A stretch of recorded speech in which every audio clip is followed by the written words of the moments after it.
Turabaramukije bakunzi mwese mwe kumadukurikira kumbonesha kure Heritage twongera tubaye ikaze muri ano makuru yaranze ino ndwi twaraye turangije nayo akabagizwe n'ingingo nkuru zikurikira. Umuririmvyi David Nduwimana yarateguye igiteramo bise Narahariwe kuri uno wa gatanu itariki 16 Ruheshi umwaka w'2023. Ishengero Faith Miracle Center yarahimbaje umunsi mpuzamakungu hariwe umwana w'umunyafrika kuri uno wa 18 Ruheshi umwaka w'2023. Ngizo ingingo nkuru zigiza no makuru mu mwanya nido.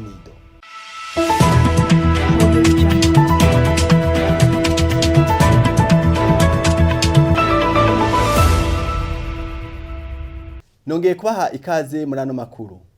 Mwijoro ryo kwa gatanu igenekerezo rya 16 Ruheshi umwaka w'2023 harabaye igiteramo bise Narahariwe. Ico giteramo categuwe n'umuririmvyi David Nduwimana yahora mu gihugu ca Australia inyuma y'imyaka 10 ubu akaba ari mu gihugu c'u Burundi. Mwijambo David Nduwimana yashikirije yavuze ko iciyumviro c'ico giteramo ari gushira hamwe abarundi kugira bashingiranira intahe bahimbaza Imana bongere bavuge ubwizigirwa bw'Imana. Ni inkuru dushikirizwa na Bertier Mugiraneza.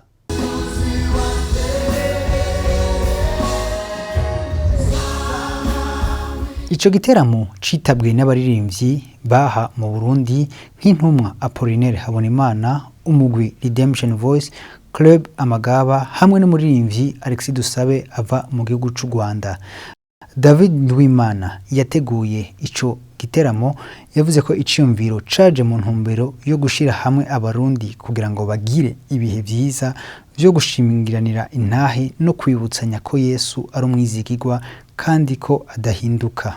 Soirée togara caje mu buryo twashaka kugira ibihe n'abarundi bacu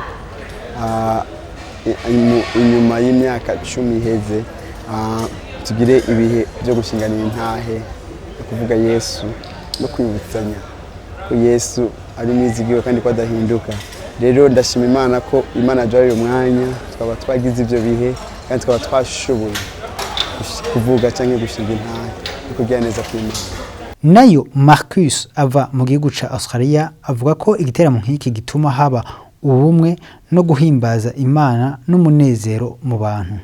I know that in Burundi there are a lot more Christians than in Australia, and I think a concert like this is to help people feel unified and to praise God and to just be joyful. Twamenyesha ko inyuma ya kino giteramo hazoba igiteramo c'agakura bise Life Experience kizobera kuri Jardin Public itariki 25 z'ukwa gatandatu uno mwaka, aho kwinjira muri ico giteramo ari ku buntu. Ndagushimire Bertier Mugiraneza. Mu ntumbero yo guhimbaza umunsi mpuzamakungu hariwe umwana w'umunyafrika wama uhimbazwa buri mwaka itariki 16 Ruheshi, ishengero Faith Miracle Center ryaremeye gutanga imfashanyo y'amakaye ku bana abantu nikora bagera kwijana. Pastor Narahariwe asanzwe arongoye iryo shengero asigura ko uwo munsi mpuzamakungu icatumye ubaho ari uko abana bo muri Afrika y'Epfo basabye kwiga.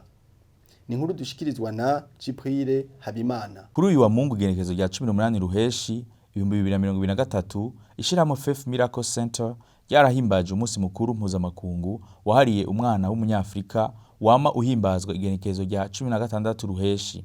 Ku civugo nta mwana n'umwe w'umurundi akwiye kureka kwiga kubera ubufuvyi. Pastor Narahariwe asanzwe arongoye ishengero Faith Miracle Center aravuga ko icatumye uwo munsi mukuru mpuzamakungu ubaho yari uko abana bo muri Afrika y'Epfo bariko basaba kwiga. Avuga ko muri uyo mutima ishengero ryasanze mu gihugu hariho abana batariko bariga, arico gituma bagiye gufasha abana 100 kugira bazobahe amakaye mu kwezi kw'icenda. Hamwe nuko ari umunsi mukuru mpuzamakungu, icatumye uwo munsi mukuru ubaho ari kubera ko abana bo muri Afrika y'Epfo bariko barasaba ukwiga, kandi natwe mu gihugu cacu tukaba dufise abana batiga no mu ishengero abo bana bariho. Rero ca twiyumvira yuko dushobora kwiyunga n'amakungu eka n'igihugu cacu. Rero twebwe tuca tuhitamwo kwihimbaza kuri uno munsi kugira ngo natwe tugire icyo duterereye mu iterambere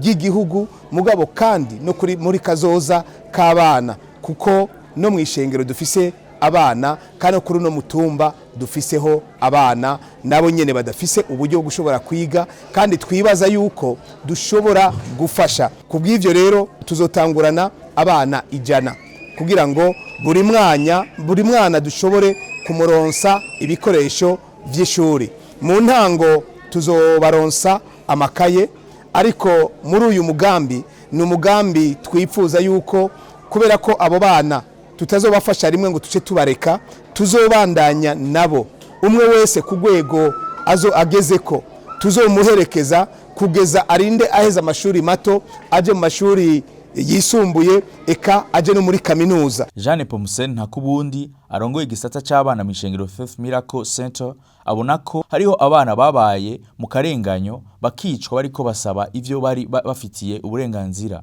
arico gituma bigisha abana ko batobaho bagira akarenganyo ko bakwiye gufasha abariko bararenganywa. Kuri twebwe nk'umwigisha w'abana iyo twumviriza amakuru canke turaba amakuru ku binyamakuru ngurukana bumenyi turabona ko hariho abana babaye mu karenganyo barenganijwe bakicwa bariko barasaba ibintu bari bafitiye uburenganzira. Twebwe rero nk'umwarimu w'abana twigisha abana tunabarera indero rukristo dutegerezwa kubereka ko nibakura muri kazoza kabo batobaho bagira akarenganyo. Duca tugerageza kubikora tubereka ibintu bimwe mu gufasha abantu bibonekana ko babatishoboye canke bariko bararenganywa n'ibintu badashobora kwikura kugira tugerageze kubibakura kugira ngo abana bakure babona ko vy'ukuri iyo uyundi mwana afise ikintu yarafitiye uburenganzira bidakunze ko aronka abo bana nabo bashobora kubabira inyinshi mu kukibaronsa gusumba ko bo bahohotera muri uko kubura ico bari bakeneye. Rero ntisezerana umwe mu bana bari bitabiriye uwo munsi mukuru mpuzamakungu wahariye umwana w'umunyafrika ashima Imana kuba yarasubije mu ishure akongera agashimira abashizeho uwo munsi mukuru kugira abana nabo bagire ico bashikirije. Kuri jewe nuvuga vyinshi ariko muri bikeya nk'uko uyu munsi ubivuga aho twibuka umunsi mukuru wahariwe abana aho nk'uko tubivuze bwa mbere abana bari barabujije kwiga bivanye no kuduhora ku bintu kanaka ariko umunsi cyo novuga ko nuko ari kuza dushima Imana kuba yaraduhaye ijambo nk'abana ndetse ku bakuru bacu bakiyumvira gushiraho uyu munsi kugira ngo natwe tugire icyo tuvuze rero hanini nicyo novuga kuri uyu munsi. Twamenyesha yuko ishirahamwe Faith Miracle Center isanzwe ifise ikigo Centre C w'imfuvyi aho ifashiriza abana bafise amikoro make mu kubaba hafi. Ndagushimiye Jibril Habimana. Ningaha turangirije amakuru yacu twabateguriye naho ubutaha.